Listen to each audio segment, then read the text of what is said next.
उद्धव ठाकरे ने सामना में दिए इंटरव्यू में शिंदे गुट पर बड़ा हमला किया है। उन्होंने सड़े पत्तों की तुलना शिंदे गुट से करते हुए कहा कि पतझड़ से सड़े पत्ते झड़ गए हैं। महाराष्ट्र में सत्ता परिवर्तन के बाद शिवसेना प्रमुख उद्धव ठाकरे ने सामना को इंटरव्यू दिया है।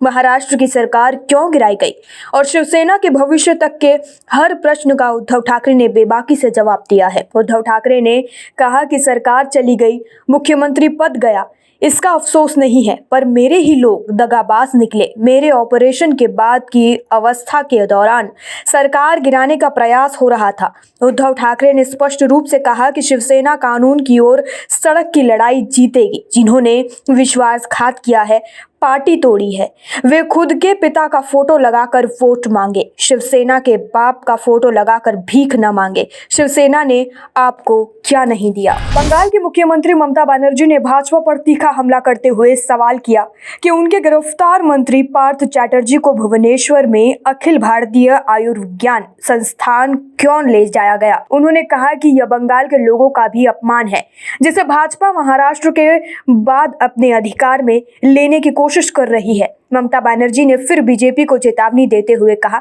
कि महाराष्ट्र इस बार नहीं लड़ पाया है। वे कहते हैं कि महाराष्ट्र के बाद यह छत्तीसगढ़, झारखंड और बंगाल होगा। यहाँ आने की कोशिश करें, आपको बंगाल की खाड़ी को पार करना होगा। मगरमच्छ काट लेंगे तुमको और सुंदरबन में रॉयल बंगाल टाइगर तुम्हें काटेगा। उत्तरी बंगाल में हाथी तुम्हारे ऊपर लुढ़केंगे। हरियाणा के मुख्यमंत्री मनोहर लाल खट्टर ने सोमवार को कहा कि पूर्वी जर्मनी और पश्चिमी जर्मनी के एकीकरण की तरह ही बांग्लादेश और पाकिस्तान का भारत में विलय संभव है। मनोहर लाल खट्टर ने कहा, जब पूर्वी और पश्चिमी एकजुट हो सकते हैं तो भारत के साथ पाकिस्तान और बांग्लादेश का विलय भी संभव हो सकता है। बहुत पहले नहीं, बल्कि 1991 में ऐसा हुआ था और लोगों ने उस बर्लिन दीवार को तोड़ दिया था। खट्टर ने 47 में देश के विभाजन को दर्दनाक भी करार दिया। उन्होंने कहा, अल्पसंख्यक समुदायों को लोगों को अल्पसंख्यक का टैग दिया गया ताकि उनमें भय और असुरक्षा की भावना विकसित न हो। हरियाणा के मुख्यमंत्री ने जोर देकर कहा कि भारत अपने पड़ोसी देशों के साथ अच्छे संबंध चाहता है। गुजरात के बोटादात जिले के रोजत गांव में जहरीली शराब पीने से मरने वालों की संख्या लगातार बढ़ती जा रही है। राज्य में शराबबंदी होने के बावजूद इस त्रासदी में अब तक 21 लोगों की मौत हो चुकी है और 30 लोग अस्पताल में भर्ती हैं। वहीं दूसरी ओर भूपेंद्र पटेल सरकार लगातार नजर बनाए हुए है। सोमवार को सीएम पटेल ने एक हाई लेवल मीटिंग की ओर अफसरों को आगे की कार्रवाई के लिए निर्देशित किया। गुजरात पुलिस के एक वरिष्ठ अधिकारी ने सोमवार रात बताया कि कुछ मरीजों की हालत बहुत गंभीर है।